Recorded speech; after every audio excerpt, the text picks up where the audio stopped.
নাহমাদুহু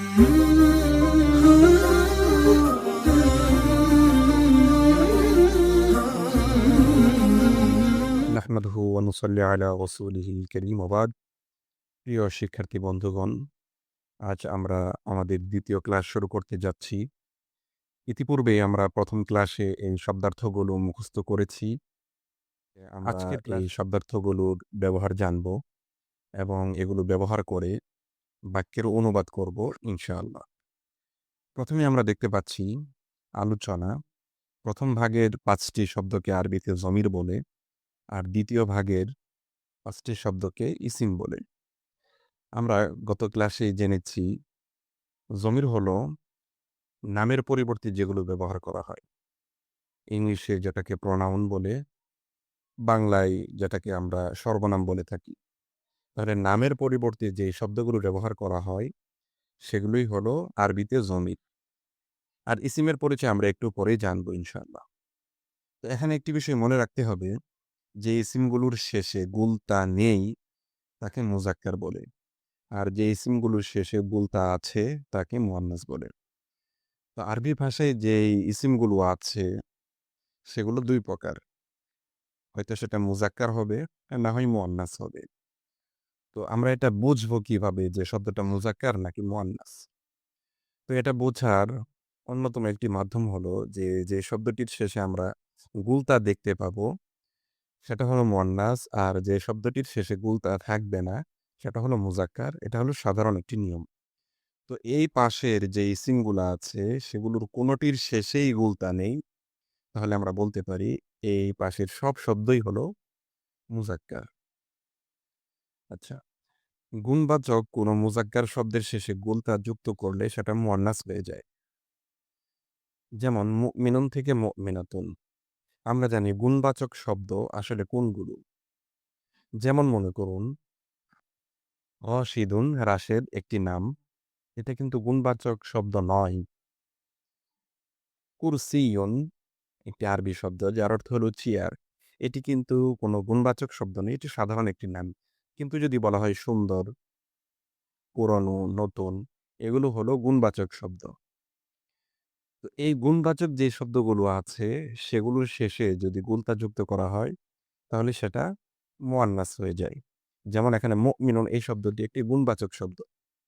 মানে কোনো এক ব্যক্তির বৈশিষ্ট্য বোঝাচ্ছে যে সে একজন মুমিন, এটা তার গুণ, বৈশিষ্ট্য। এজন্য মুমিনুন শব্দটি একটি গুণবাচক শব্দ। তো এই মুমিনুন শব্দটির শেষে গুলতা যুক্ত করলে সেটা মুয়ান্নাস হয়ে যায়।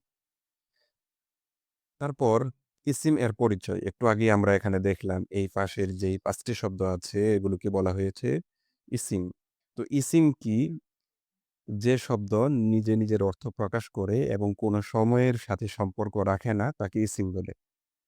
অর্থাৎ একটি শব্দ আরবিতে উচ্চারণ করলে তার অর্থ স্পষ্টভাবে বোঝা যাবে, কিন্তু সেই শব্দের সাথে কোনো কালের সম্পর্ক থাকবে না। যদি এমন হয় তাহলে সেটি হলো ইসিম। এক কথায় আমরা বলতে পারি যে শব্দ নিজে নিজের অর্থ প্রকাশ করতে পারে এবং ৩ কালের কোনো কালের সাথে সম্পর্ক রাখে না তাকে ইসিম বলে। ব্যবহারের নিয়ম। জমিরের পর একটি ইসিম যুক্ত করলে তা পূর্ণ বাক্য হয়ে যায়। এখানে যে আমরা এই ৫টি জমির দেখছি, এই জমিরগুলোর সাথে যদি এখানকার কোনো একটা ইসিম যুক্ত করা হয় তাহলে এটি একটি বাক্য হয়ে যাবে। যেমন আনা মুমিনুন, আমি একজন বিশ্বাসী। আনতা আবদুন, তুমি একজন বান্দা। এরকমভাবে এই ৫টি শব্দের সাথে যেকোনো একটি ইসিম যদি যুক্ত করা হয় তাহলে সেটি একটি বাক্য হয়ে যাবে। নিচে আমরা এই বাক্যগুলো দেখতে পাবো। যেমন এখানে নিচে এর ব্যবহার দেখানো হলো।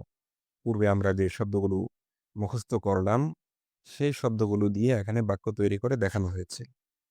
তো এই বাক্যগুলো আমি পড়ছি অর্থসহ, মনোযোগ দিয়ে শুনবেন এবং ক্লাস শেষ করার পর আপনি অন্ততপক্ষে ৩ বার অর্থসহ এই ইবারতটি পড়বেন। যত বেশি পড়া যায় ততই ভালো। অন্ততপক্ষে যেন ৩ বার আপনি পড়েন, তাহলে সামনের পড়াটি আপনার জন্য সহজ হবে। যেমন শুরু করছি, আনা মানে আমি, মুমিনুন একজন বিশ্বাসী। তাহলে আনা মুমিনুন, আমি একজন বিশ্বাসী। আনতা মুমিনুন, তুমি। আনতা মানে তুমি, এবং এটা পুরুষকে বুঝাচ্ছে, পুল্লিঙ্গকে বুঝাচ্ছে। আনতা মুমিনুন, তুমি একজন বিশ্বাসী। আনতি মুমিনাতুন, তুমি একজন বিশ্বাসী মহিলা। তো এখানে আনতি এটা মুয়ান্নাসের জন্য ব্যবহৃত হয়, আমরা গত ক্লাসে জেনেছি। যেহেতু আনতি শব্দ এখানে ব্যবহার করা হয়েছে, তাই এর মুয়ান্নাস এখানে ব্যবহার করতে হবে মুমিনাতুন। আনতি মুমিনাতুন, তুমি একজন বিশ্বাসী মহিলা। তারপর হুয়া মুমিনুন, সে একজন বিশ্বাসী। হিয়া মুমিনাতুন, সে একজন বিশ্বাসী মহিলা। আনা আবদুন, আমি একজন বান্দা। আনতা আবদুন, তুমি একজন বান্দা। আনতি আবদাতুন, তুমি একজন বান্দি। এই আবদাতুন শব্দটি অর্থ হলো বান্দি। এর আরেকটি শব্দ আছে, সেটা হলো আমাতুন, সেটি অর্থও বান্দি। তো এখানে আবদাতুন মানে হলো বান্দি। যেমন আনতি আবদাতুন, তুমি একজন বান্দি। হুয়া আবদুন, সে একজন বান্দা। হিয়া আবদাতুন, সে একজন বান্দি। আনা ইনসানুন, আমি একজন মানুষ। আনতা ইনসানুন, তুমি একজন মানুষ। আনতি ইনসানুন, তুমি একজন মানুষ। আনতি এটা মুয়ান্নাসের শব্দ। তারপরও এখানে ইনসানুন শব্দটি ব্যবহার করা হয়েছে। গত ক্লাসে আমরা বলেছি যে ইনসানুন শব্দটি মুজাক্কার এবং মুয়ান্নাস উভয়ের ক্ষেত্রেই ব্যবহার হয়। অর্থাৎ মানুষ বললে মানুষ সে স্ত্রীলোকও হতে পারে, আবার পুরুষ মানুষও হতে পারে। এজন্য আনতি ইনসানুন, তুমি একজন মানুষ। হুয়া ইনসানুন, সে একজন মানুষ। হিয়া ইনসানুন, সে একজন মানুষ। আনা ইবনুন, আমি একজন ছেলে। আনতা ইবনুন, তুমি একজন ছেলে। আনতি ইবনাতুন, তুমি একজন মেয়ে। হুয়া ইবনুন, সে একজন ছেলে বা সন্তান। হিয়া ইবনাতুন, সে একটি মেয়ে। আনা নাসীরুন, আমি একজন সাহায্যকারী।